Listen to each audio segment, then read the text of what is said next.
Welcome to the Tech Egg. Don't get scrambled. Enjoy the video. You start by verifying prerequisites so nothing blocks setup.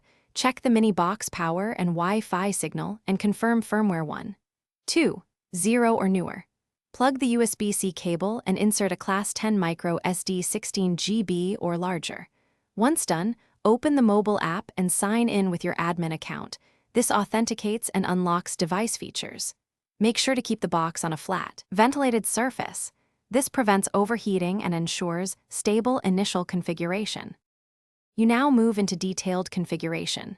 Follow the device wizard to join the chosen Wi-Fi network, assign a clear name, and enable auto-update so security patches install automatically. Next, pick a performance profile, low for quiet operation, high for peak throughput, because this balances fan noise and responsiveness.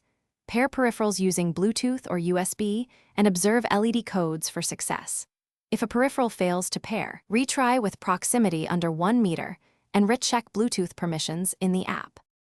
You finish by executing a full system test, verify network throughput, read/write to storage, confirm log stream correctly, and export a backup.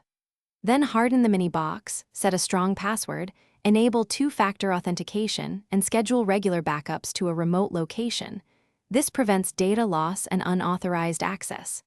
If the bootstrap fails, perform a controlled power cycle first. If problems persist, reflash the firmware from the official image or reset network settings.